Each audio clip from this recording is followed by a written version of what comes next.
अंधेरी पूर्व में भाजपा महिला मोर्चा के तरफ से बहन लाड की भावबीज देवभाव कार्यक्रम का भव्य आयोजित किया था, जिसमें 10,000 से अधिक महिलाएं उपस्थित थी। इस अवसर पर भाजपा महिला मोर्चा के गीत का विमोचन मुंबई भाजपा अध्यक्ष अमित साटम, शिवसेना विधायक मुरजी पटेल और भाजपा मुंबई उत्तर पश्चिम महिला जिला अध्यक्ष प्रीति सातम ने किया। इस मौके पर भाजपा महिला मोर्चा की जिला अध्यक्ष प्रीति साटम के तरफ से 10,000 लाडली बहनों को दीपावली एवं भावबीज के उपलक्ष्य में साड़ी उपहार स्वरूप में वितरित की गई।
बहीण लाडकी भाऊबीज देवा भाऊंची हा कार्यक्रम संपूर्ण मुंबई शहरामध्ये जिल्हा स्तरावरती महिला मोर्चाच्या माध्यमातून या ठिकाणी आयोजित करण्यात येत आहे आणि प्रत्येक जिल्ह्यामध्ये 10,000 पेक्षा जास्त मातृशक्ती या सर्व कार्यक्रमांना उपस्थित राहत आहे आणि या सर्व कार्यक्रमांमध्ये आपल्या ज्या सुप्रसिद्ध गायिका आहेत वैशालीताई सामंत याच्यामध्ये त्यांचा सांस्कृतिक कार्यक्रम या ठिकाणी होत आहे आणि महिला सशक्तीकरण मेळावे या ठिकाणी आयोजित करण्यात येत आहेत आणि आपण बघताय की मोठ्या प्रमाणावरती प्रतिसाद हा मातृशक्तीचा या आमच्या कार्यक्रमाला मिळत आहे। महिला मोर्चाचे गाणं पण तुम्ही रिलीज केलं, कशा प्रकारचे? नाही, महिला मोर्चा उत्तर पश्चिम जिल्ह्याच्या अध्यक्षा सौ प्रीतीताई सातम यांनी या ठिकाणी महिला मोर्चा मोर्चा महिला मोर्चावरती एक गाणं या ठिकाणी तयार केलेलं आहे. त्या गाण्याचं सुद्धा प्रकाशन या ठिकाणी झालेलं आहे आणि येणाऱ्या काळामध्ये हे गाणं तमाम मातृशक्तीला आणि महिला मोर्चाला ऊर्जा देणारं ठरेल, जेणेकरून येणाऱ्या काळामध्ये मुंबईच्या महानगरपालिकेवरती महायुतीचा भगवा झेंडा हा फडकेल. आतापर्यंत निवडणूक आयोगावर प्रश्नचिन्ह राहुल गांधी उपस्थित करत होते, उद्धव ठाकरे करत होते, राज ठाकरे करत होते. आज एक नवीन यादीमध्ये काँग्रेसचे आमदार अस्लम शेख यांच्या 2 ठिकाणी नाव आले. काय सांगाल? आणि असं आहे की ह्याचं उत्तर उद्धव ठाकरेंनी दिलं पाहिजे, याचं उत्तर राहुल गांधींनी दिलं पाहिजे, याचं उत्तर मनसेचे अध्यक्ष जे आहेत राजसाहेब ठाकरे यांनी दिलं पाहिजे. त्यामुळे जे सगळीकडे बोंबा मारत फिरताय, माझा अजूनही त्यांना माझी विनंती आहे की तुम्ही विधानसभेच्या निवडणुकीमध्ये का हरलात याची कारणमीमांसा करा. लोकांनी तुम्हाला का घरी पाठवलं याची कारणमीमांसा करा. त्याच्यावरती काम करा, संघटना बांधा, लोकांचे प्रश्न घ्या आणि लोकांची मनं जिंकण्याचा प्रयत्न करा. लोकांमध्ये जाऊन हे असे खोटे नाटे आरोप फेक नरेटिव्ह पसरवून काही होणार नाही.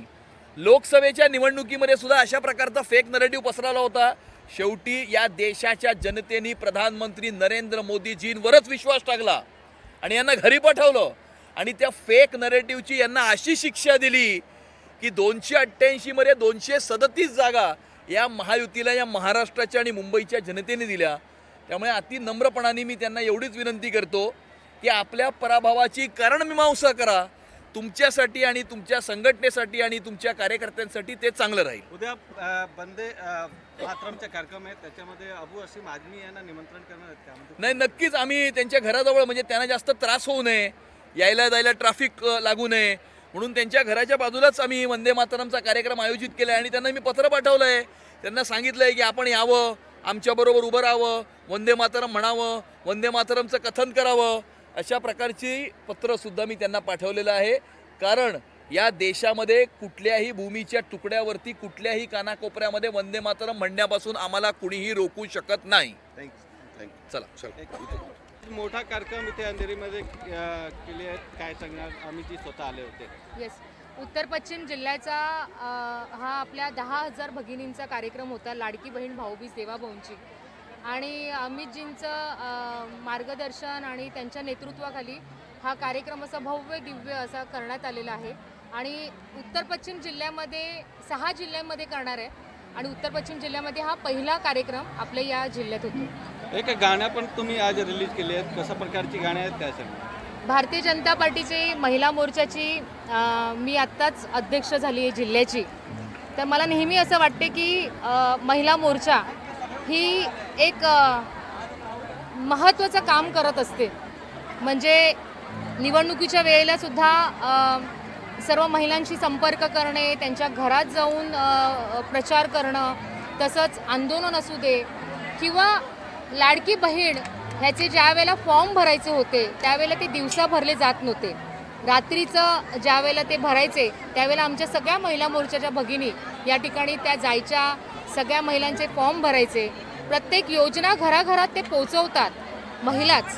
आणि त्यामुळे मला असं वाटलं की मी महिला मोर्चाच्या अध्यक्षाच्या ह्याने एक महिला मोर्चांसाठी एक ही प्राऊड गोष्ट आहे आमच्यासाठी की आम्ही त्याचे सदस्य आहोत, आम्ही कार्यकर्ते आहोत. आणि त्याच्यासाठी मी या गाण्याची मला कल्पना हे झाली आणि ते गाणं आज मुंबई अध्यक्ष अमित साटमजी यांच्या म्हणजे यांच्या ह्याने ते हस्ते त्यांचं लॉन्च केलेलं. आजच्या तुमचा कार्यक्रम बघून अनेक महिलांची अशी इच्छा आहे की आता आमदारकी नाही खासदारकीची तयारी करा आणि खासदारकीसाठी तुम्ही उभे राहा.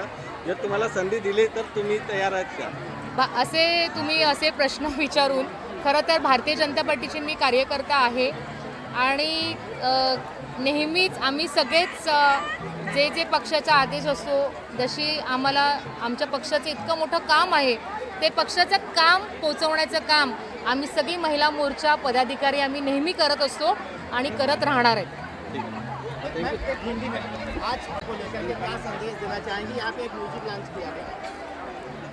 आज उत्तर पश्चिम जिला में आपने देखा होगा कि 10,000 भगिनी का लाड़की बहन भाऊबीज देवा भाऊजी ये कार्यक्रम बड़े इसमें पैमाने में हो गया. और मैं अमित जी के हमारे मुंबई अध्यक्ष अमित साटम जी इनके नेतृत्व में ये कार्यक्रम जिला में पहले हुआ है. यहाँ पे आपने देखा होगा कि हर एक महिला यहाँ पे ऑर्केस्ट्रा का आनंद ले रही है, नाच रही है। और जो भाऊबीज का त्यौहार रहता है वो खुशियों का रहता है। और आपने देखा होगा कि यहाँ पे यही त्यौहार भगिनी के जो कर रही है। गाने के बारे में बताइए, गाना रिलीज हुआ और किस तरह का गाना है, क्या सीख मिलेगा इसका? ये महिला मोर्चा का जय जयकार का गाना है। ये हमारी महिलाओं की भगिनी की जो शक्ति है ये गाने में उसमें दिखाई दी है। और हमारी जो महिला है, हमारे जो देवा भाऊ ने, जितने भी महाराष्ट्र के मुख्यमंत्री हमारे देवेंद्र फडणवीस जी ने जितने भी योजना हमारे लिए लाए हैं, वो योजना कैसे है, क्या है, वो सब गाने में, इस गाने में है। ठीक है।